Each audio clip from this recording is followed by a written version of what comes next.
Bonjour à tous et bienvenue sur Nous Entrepreneurs, dans lequel nous donnons la parole à des entrepreneurs du Rhône pour qu'ils nous présentent leur entreprise, leur parcours, leurs apprentissages en tant qu'entrepreneurs. Aujourd'hui, je suis ravi de recevoir Olivier Lebleu de l'entreprise Joox, c'est ça, où il y a Running City, Joox, d'autres applis. Non, Bonjour Olivier. Est-ce que tu bonjour. peux justement commencer par te présenter et présenter ton activité et peut-être ses différentes facettes? Oui, tout à fait. Bien, écoutez, bonjour à tous. Je suis Olivier Lebleu. Je suis le cofondateur de l'entreprise qui s'appelle Mile Positioning Solutions. Mais aujourd'hui, on va parler tout particulièrement de notre service phare qui est Joox. Alors, Joox, c'est quoi? Le concept est très, très simple. En fait, c'est une application smartphone qui permet de découvrir plus de 300 villes dans le monde en courant, en marchant, à vélo ou en fauteuil roulant. On va en fait guider l'utilisateur au travers de la ville qu'il est en train de visiter. Tiens, la dernière ville que j'ai visitée avec Jouk, c'était Budapest. Ouais. Et on va commenter tous les points d'intérêt par lesquels on fait passer l'utilisateur.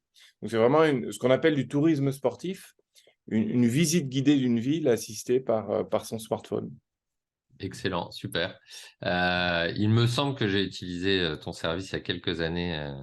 Maintenant, je suis bien installé à Lyon, mais j'ai beaucoup voyagé et effectivement, je me souviens avoir découvert Barcelone, il me semble, Ouais, en courant et c'est une super façon, effectivement. Donc, l'objectif, c'est de découvrir, c'est ça, la ville avec d'intérêt, de c'est faire du ça. tourisme et en même temps de bouger, Exactement. quoi. Et c'est vrai à la fois pour moi qui étais touriste, par exemple, à Budapest, ou pour toi qui étais touriste à Barcelone, mais c'est aussi un super moyen de changer sa routine de Eh course oui. ou de marche ou dans sa propre ville.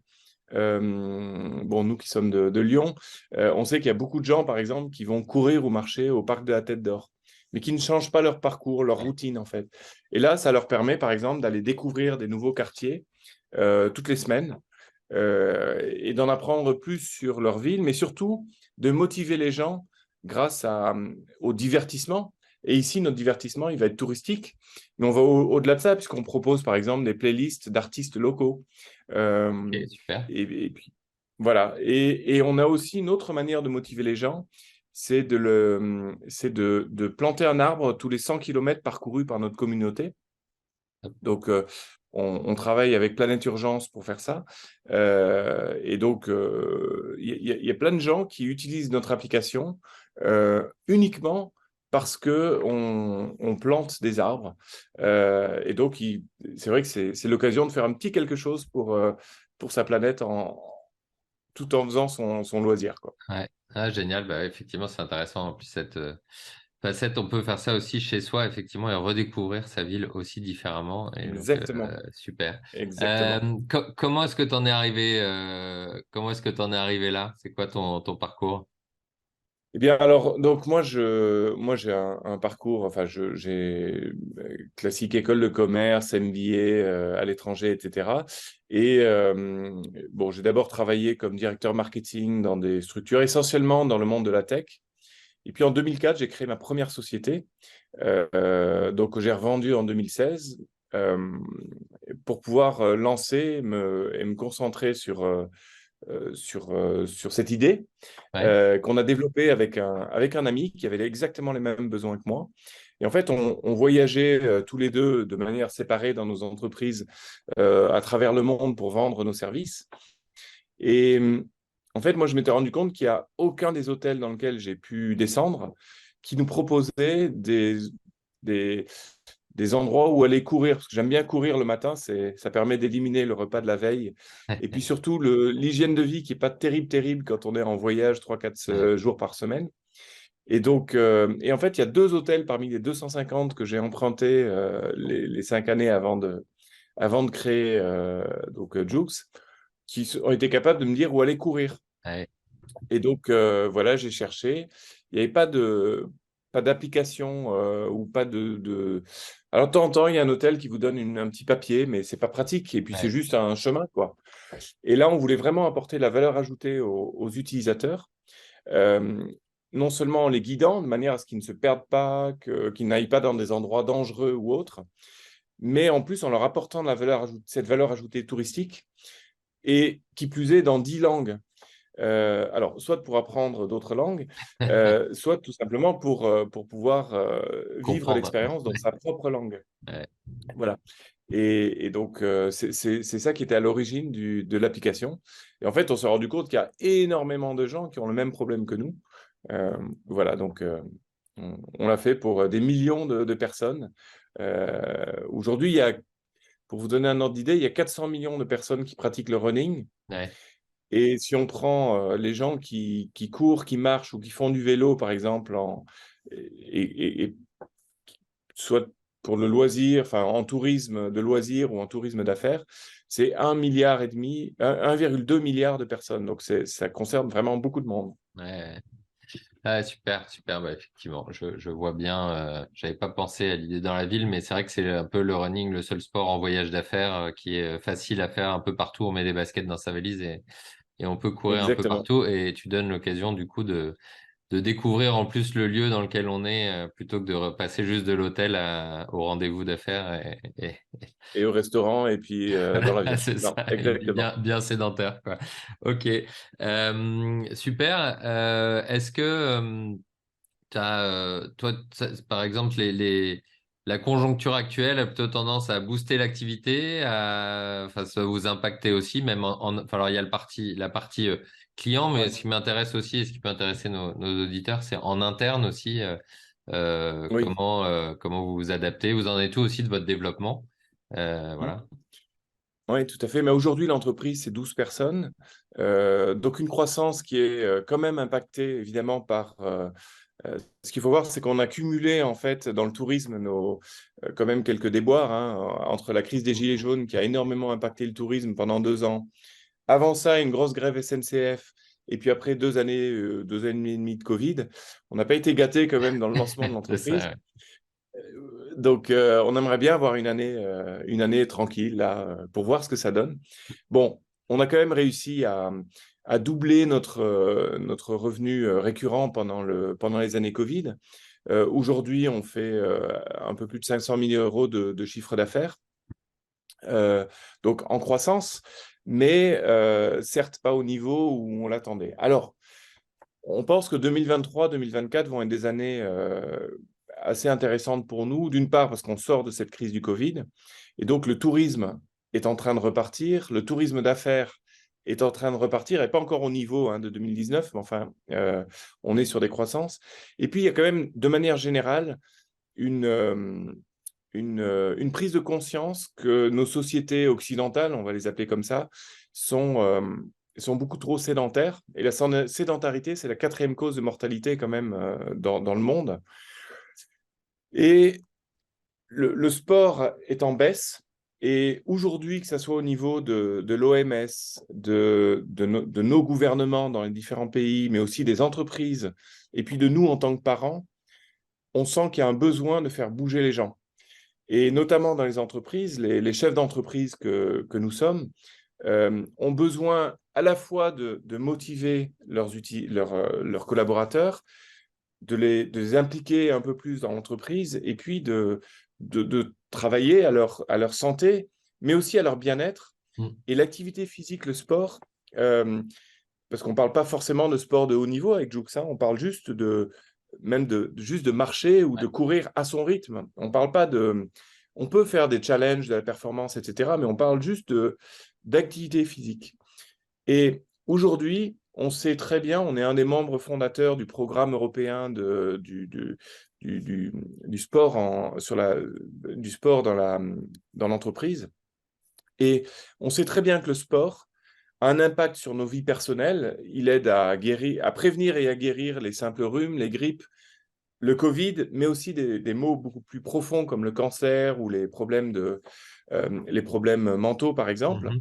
Mais plus concrètement pour l'entreprise, donc ça, c'est des journées d'arrêt de travail en moins, Ouais. euh, c'est du bien-être, etc. Et très concrètement pour l'entreprise, c'est une baisse du nombre d'arrêts de travail, mais aussi une augmentation en moyenne de la productivité de 27% pour les Mm. personnes qui sont actives au bureau. Or, aujourd'hui, il n'y a que 13% des travailleurs français qui font du sport dans le cadre de leur bureau. c'est plus de 20% en Allemagne, par Ouais, exemple. ouais, intéressant.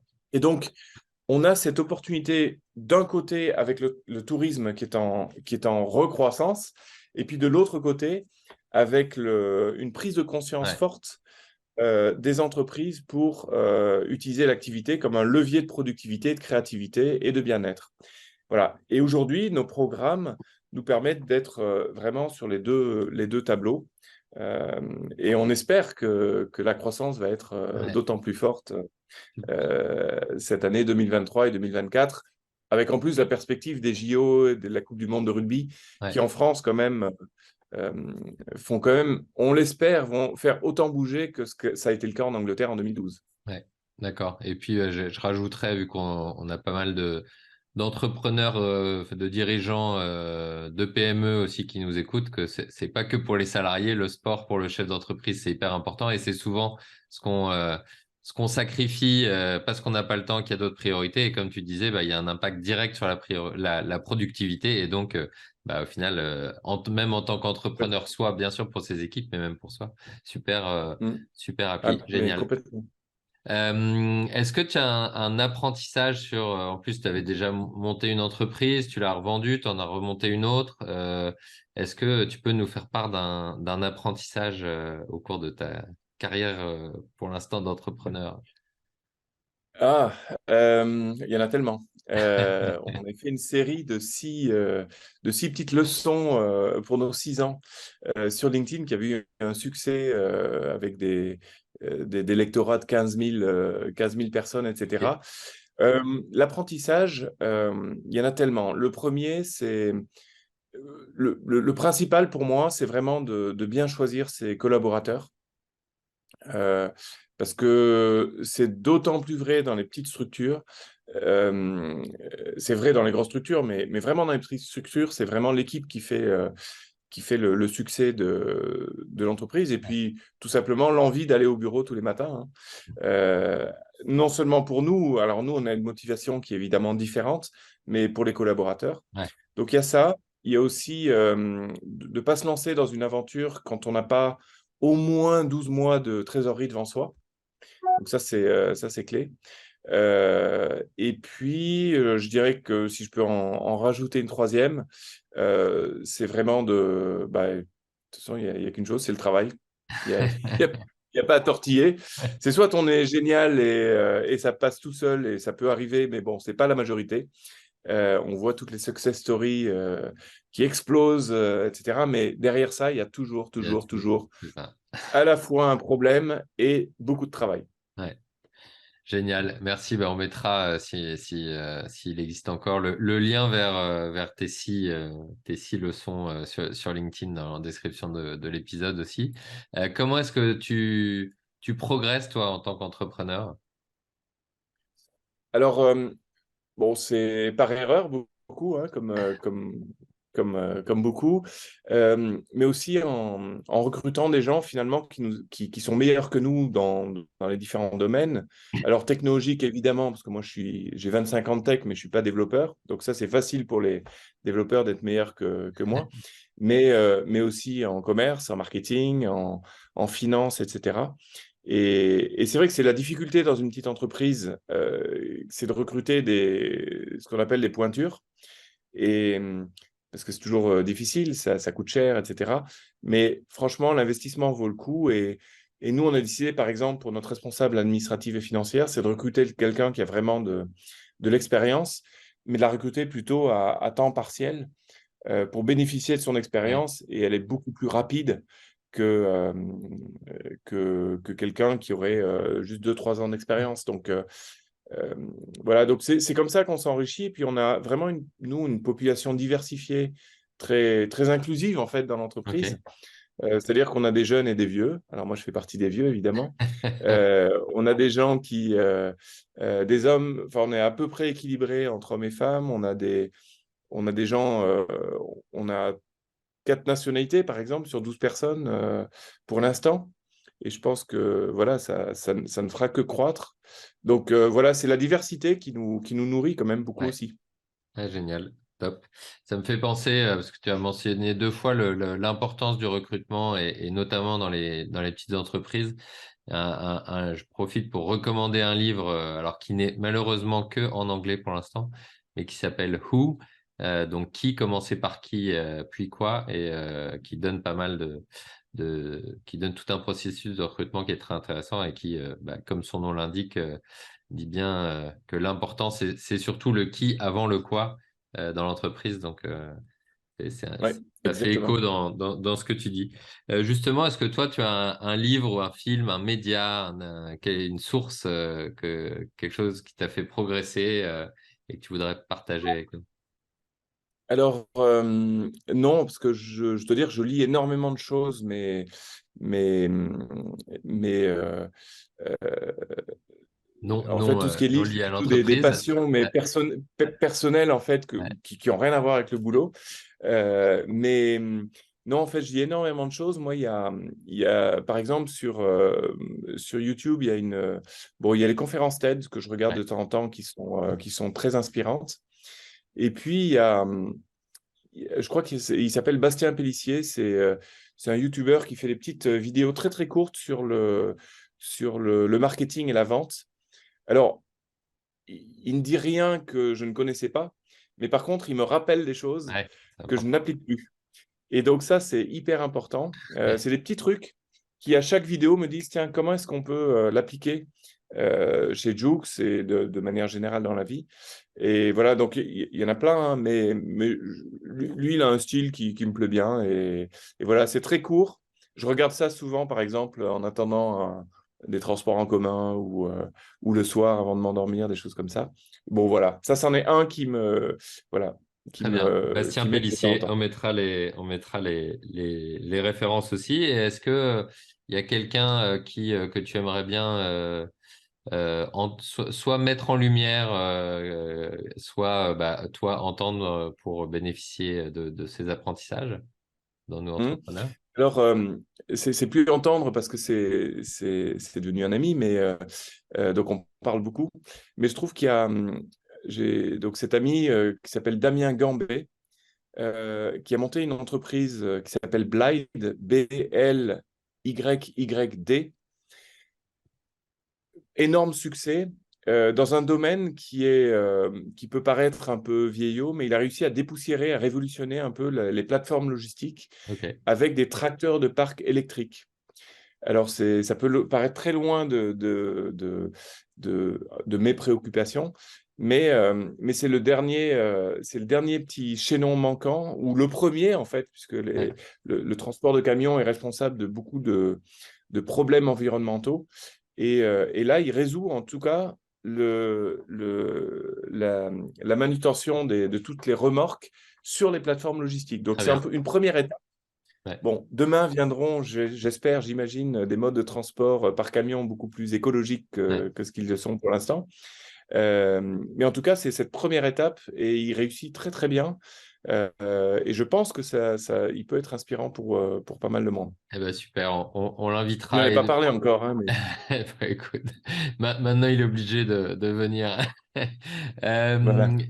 Dernière question, alors déjà, où est-ce qu'on peut te suivre, te joindre, potentiellement faire des partenariats avec toi, télécharger l'application, Oui. voilà, quels sont les bons points de contact? Oui, alors évidemment, télécharger l'application, mais ça, c'est pas encore le premier point de contact, mais je pense que vous allez adorer l'émotion, les souvenirs que vont vous procurer ces balades sportives Ouais, dans les différentes villes de France et du monde. Bon, très simple, sur LinkedIn, c'est peut-être là que je communique le plus ok, et vous pouvez suivre l'actualité à la fois de Joux, donc le service, de Mile, l'entreprise, et puis moi, je relaye tout généralement personnellement. Et puis surtout, n'hésitez pas, si vous avez des idées, si vous avez des contacts dans les collectivités locales, les hôtels, des marques qui seraient intéressées par ou votre entreprise parce que vous avez envie de faire bouger vos collaborateurs, n'hésitez surtout pas. Donc, mon adresse email, c'est olivier@joox.app, donc jooks.app. N'hésitez surtout pas, On est à la recherche alors, à la fois de collaborateurs, mais aussi surtout de partenaires dans différents domaines, notamment de l'hospitalité, des collectivités territoriales et de ce qu'on appelle la santé, QVT, RSE. Donc, n'hésitez surtout pas, on serait ravis au pire, juste de discuter avec vous et puis Ouais. au mieux de travailler ensemble sur le développement de notre belle entreprise. Génial, l'appel est lancé. Parfait. Écoute, merci beaucoup Olivier d'avoir Merci. répondu à mes questions. Merci à tout le monde de nous avoir écoutés et à très bientôt dans un nouvel épisode de Nous Entrepreneurs. Ciao Olivier. Merci, au revoir.